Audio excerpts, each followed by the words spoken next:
నాన్నగారు నేను పట్నం వెళ్తున్నాను. అదే మన పొలానికి కావాల్సిన ఎరువులు అవన్నీ చూడడానికి వెళ్తున్నాను. వీలైతే కొన్ని తీసుకొస్తాను. తిరిగి వచ్చేటప్పుడు మన రాము హాస్టల్కి వెళ్ళి తీసుకొస్తాను. అదే దగ్గరలో పండుగ ఉంది కదా. సరేరా రఘు, ఆలస్యమైనా పర్వాలేదు, కాస్త మంచిగా కొనితే. సరే మరి, అయితే జాగ్రత్తగా వెళ్ళిరా. అలా రఘు పట్టణానికి బయలుదేరుతాడు.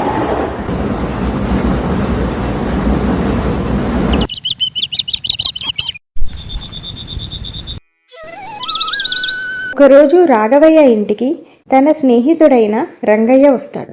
రాఘవయ్య, ఓ రాఘవయ్య, ఎక్కడున్నావు? తొందరగా బయటకు రా. రంగారావు, నువ్వా? ఇలా వచ్చావేంటి? రాఘవయ్య, ఎలా ఉన్నావయ్యా? అడగడానికి వచ్చాను అనుకున్నావరా? అప్పు ఎప్పుడు తీరుస్తావు? అప్పా అప్పేంటన్నయ్య గారు, ఏం మాట్లాడుతున్నారు మీరు? ఎవరమ్మా నీకు అన్నయ్య? ఆ బంధాలను ఎప్పుడు తెంచేశాడు మీ ఆయన. వెళ్ళాడు, ఎంత బాకీ పడ్డాడు. ఏంటండి అలా బెల్లం కొట్టిన రాయిలా ఉన్నారు? ఏం మాట్లాడరే? అప్ప అంటున్నాడు, ఏమంటున్నాడు ఆయన? ఏంటి సంగతి చెప్పండి. ఈ గంటల దౌర్భాగ్యమే కాంతం. కూర్చొని తింటే కుండలైనా కరిగిపోతే అంటాడు కదా, అది మన విషయంలో నిజమైందే కాంతం. మన రాము పట్నం చదువుల కోసం అప్పు చేశాడు. ఏంట్రా రాఘవయ్య అలా నీళ్ళు అవుతున్నావు? చెప్పరా, 15 కోట్లు తీసుకున్నాను నా దగ్గర. అయ్య బాబోయ్, 15 కోట్ల? ఇదంతా నిజమేనా? 15 కోట్లు ఏంటండి? రాఘవయ్య, ఇంతకాలం ఊరుకున్నాను మన స్నేహం కోసం. ఇంకా నీకు సమయం ఇస్తే నా సమయం అయిపోతుందయ్యా రాఘవయ్య. నువ్వు తీసుకున్నప్పటికి ఏమి ఆస్తి పొలం అంతా తీసుకుంటున్నానయ్యా. ఇల్లు వాకిలి పొలం జమ కట్టాక ఇంకా నువ్వే నాకు ఇయ్యాలయ్యా. మన స్నేహం కోసమని మీతో బాకి వదిలేస్తున్నాం. ఇంకా ఊరుకుంటే నా ఆస్తి మొత్తం గుండె చేసేలా ఉన్నారు. వెళ్ళిపోండి నా ఇంటి నుంచి. చల్లమ్మా, అన్న అగ్గ తీసి పెట్టమ్మా. మీ నగ నట్ట అన్ని తీసి పెట్టండి. కట్టుబట్టలు వెళ్ళిపోండి నుంచి. అదేంటి అన్నయ్య గారు, ఉన్న పలంగా వెళ్ళిపోమంటే మేము ఎక్కడికి వెళ్ళిపోతాం? ఊళ్ళో మా పరువు ఏం కావాలి? మీ అప్పుకి ఏమీ డోకలేదు. మీ అప్పుని జీవితకాలంలో ఎలాగైనా తీర్చేస్తాం. ఇప్పటికిప్పుడు వెళ్ళిపోమంటే మేము ఎక్కడికి వెళ్తాం? ఎలా బ్రతుకుతాం? కొంచెం దయ చూపించండి అన్నయ్య గారు. అయ్యో రామన్నా, ఏడుస్తున్నావా? ఇలా ఏడుస్తే ఏం జాలిపడతాను అనుకున్నారా? సర్లే, ఊర్చేలా గుర్తుంది. మీరందరూ అందులో ఉండొచ్చు. ఇంకా చేసేదేమీ లేక రాఘవయ్య కుటుంబం మొత్తం కట్టుబట్టలతో ఇల్లు వదిలేసి ఆ గుడిసెలోకి వెళ్ళిపోతారు. రాఘవయ్య తన కుటుంబంతో సహా ఆ గుడిసెలో ఉంటాడు. అనుకోకుండా రాఘవయ్య ఆరోగ్యం చాలా క్షీణిస్తుంది. అమ్మా, నేను ఇంటికి ఎప్పుడు వెళ్తున్నాం? 2 రోజుల నుంచి ఏం పెట్టలేదు కదా, ఆకలి వస్తుంది. ఏదైనా పెట్టవా? ఊరుకోమ్మా, ఊరుకో. కన్న కూతురికి కాస్తంత కూర పెట్టలేని దౌర్భాగ్య స్థితిలో ఉన్నా. అయ్యో అయ్యో, ఎంత దౌర్భాగ్య స్థితికి వచ్చామో మనం. చిన్న పిల్లకు కూడా అన్నం పెట్టలేకపోయే స్థితిలో ఉన్నామా? 2 కొడుకులుండి ఏం లాభం? సమయానికి మొగతిక్కు లేకుండా పోయింది. ఈయనేమో మంచాన పడ్డారు. ఆడదాని నేనేం చేయగలను ఈ స్థితిలో? మనని ఇప్పుడు ఎవరు ఆదుకుంటారు? ఆ భగవంతుడే కాపాడాలి. అయ్యో అత్తయ్య గారు, మీరే అలా ఢీలా పడిపోతే ఇంకా నేనే చేయగలుగుతాను. అత్తయ్య గారు, నాకు ఒక ఆలోచన వచ్చింది. మీరు అనుమతిస్తే నేను ఒక వ్యాపారం మొదలు పెడతాను. వ్యాపారం ఏంటే కోడలి పిల్ల? నువ్వేం వ్యాపారం చేయగలవు? నేను పానీపూరి బాగా చేస్తాను. అదే వ్యాపారం పెట్టేస్తా పోలే. పానీపూరి వ్యాపారం అంటే ఇప్పుడు దానికి డబ్బు ఎక్కడి నుంచి వస్తుంది? వ్యాపారం అంటే మాటలా?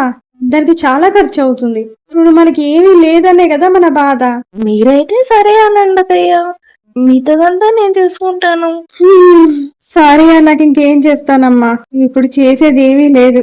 సరే అమ్మా, నీకు వచ్చినట్టు చెయ్యి. ఏదో ఒకటి చేసి కుటుంబాన్ని నిలబెట్టు. అలా కరుణ పానీపూరి వ్యాపారం పెడదాం అనుకుంది. అత్తయ్య గారు పంకజం ఇంటికి కొంచెం డబ్బు అప్పు తీసుకుందామని వెళ్ళింది. ఏ వదినా ఇలా వచ్చావు? ఏముంది వదినా, మీకు తెలియదు ఏముంది చెప్పు. ఇప్పుడు నేను చాలా కష్టాల్లో ఉన్నాను, తెలిసే ఉంటుంది కదా. ఆస్తంతా పోయింది. తెలిసిందిలే అమ్మా, ఇప్పుడు సంగతి ఏంటో చెప్పు. ఏం లేదే పంకజం, ఇంట్లో ఏవీ లేవు తినడానికి. మున్ని ఏమో ఆకలిని ఏడుస్తుంది. కోడలు ఏదో వ్యాపారం చేస్తానంటోంది. కొంచెం డబ్బు అవసరమైంది. నువ్వు ఏమనుకోనంటే ఓ 10,000 సర్దగలవా? ఏమ్మా, డబ్బులు ఇవ్వాలా? నీకు పట్టిన గట్టి మాకు పట్టాలమ్మా. నేను ఇప్పుడు నీకు డబ్బులు ఇస్తే రేపు నేను గుడిసెలో నీలానే ఉండాలి తల్లి. అదేంటి వదినా అలా అనేసావు? నీ మీద నేను ఎన్నో ఆశలు పెట్టుకుని వచ్చాను. ఇప్పుడు నువ్వు ఇలా అంటే నేను ఏమైపోవాలి వదినా? ఆ ఆశనే ఏముందమ్మా, ప్రతి కుక్క ఆశపడుతుంది. ఇక దయచేయమ్మా. అత్తయ్య గారు ఆవిడ అంతలా చెప్పినా ఇంకా ఎందుకు అత్తయ్య గారు? ఇవ్వడం చెప్తాను కదా అత్తయ్య గారు, ఇంకా ఎందుకు అత్తయ్య గారు? ఇప్పటికైనా అర్థమైంది అత్తయ్య గారు ఆవిడ ఎలాంటిదో. డబ్బు మనుషులు నడిపిస్తుంది అత్తయ్య గారు. చూసారా, డబ్బునప్పుడు ఒకలాగా లేనప్పుడు ఒకలాగా ఎలా నటించిందో. ఇప్పటికైనా కళ్ళు తెరవండి అత్తయ్య గారు, అర్థం చేసుకోండి. ఎవరు ఇలాంటి వాళ్ళు అర్థం చేసుకోండి అత్తయ్య గారు. పోదండి అత్తయ్య గారు, పోదండి. నేను చూసుకుంటూ ఏం చెయ్యాలో. అదేంటమ్మా కరుణ, అలా తీసుకొచ్చేసావు అక్కడి నుంచి నన్ను. ఇప్పుడు ఇంకా మనకి డబ్బు ఎవరిస్తారు వ్యాపారానికి? ఇంకేం చేయమంటారు అత్తయ్య గారు? ఆవిడ మిమ్మల్ని అంతలా అవమానిస్తుంటే చూస్తూ ఊరుకోమంటారా? నేను ఊరుకోండి, నేను ఏదో ఒకటి చేస్తానన్నాను కదా, చేస్తాను. అసలు నువ్వేం చేయాలనుకుంటున్నావో చెప్పవే. అత్తయ్య గారు, నా మంగళసూత్రం తాకట్టు పెట్టాను. మంగళసూత్రమా? ఎంత పని చేసావే? మంగళసూత్రాలు ఎవరైనా అమ్ముకుంటారా? ఎందుకలా చేసావు? నాకు ఈ బంగారం కంటే మీ అందరూ ఆకలి తీర్చడమే ముఖ్యం అత్తయ్య గారు. అయినా నాకేం తక్కువ అత్తయ్య గారు? అమ్మవారికి ఎంతగా ఇష్టమైన ఈ పసుపు తాడు ఉండగా దీని ముందు ఏమీ ఎక్కువ కాదు. ఇంత మంచి మనసమ్మా నీది కరుణ.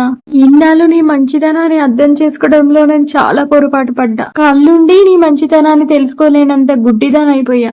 ఏ జన్మలో ఏ మహాత్ముడి ఇంట కాలు పెట్టానో ఏమో కాని నీలాంటి ఉత్తమురాలైన కోడల్ని ఇచ్చాడా భగవంతుడు నాకు ఈ జన్మలో. మేము చాలా అదృష్టవంతులమమ్మా. కరుణ అనుకున్నట్టుగానే పానీపూరి వ్యాపారం పెట్టింది. కరుణ చేసిన ఆ పానీపూరి వాసనకి ఊర్లో జనాలందరూ వచ్చేశారు. ఆ పానీపూరి రుచికి మైమరిచిపోయారు. అనుకోకుండా మొదటి రోజే ఎవరు ఊహించినంత లాభం వచ్చింది.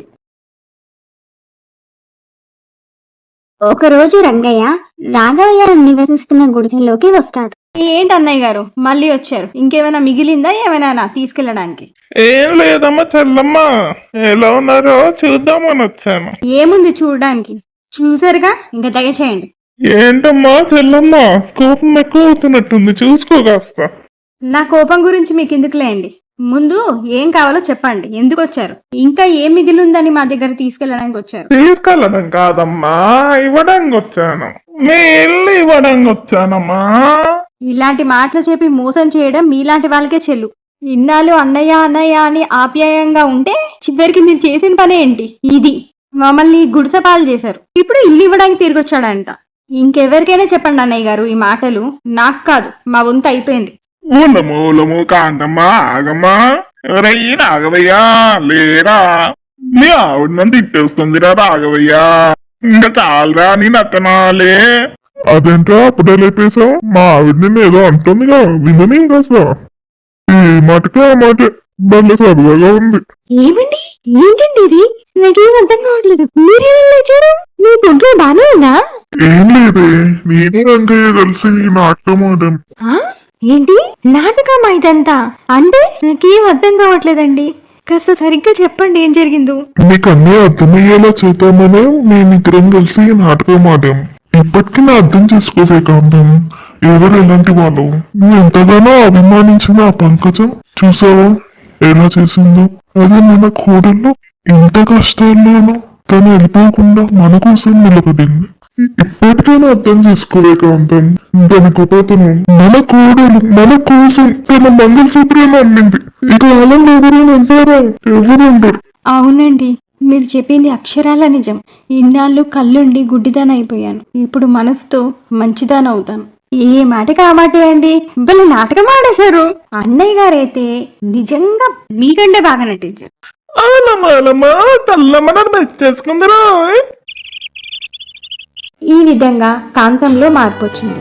అప్పటి నుంచి వాళ్ళ కుటుంబం మొత్తం సుఖ సంతోషాలతో ఉండేది.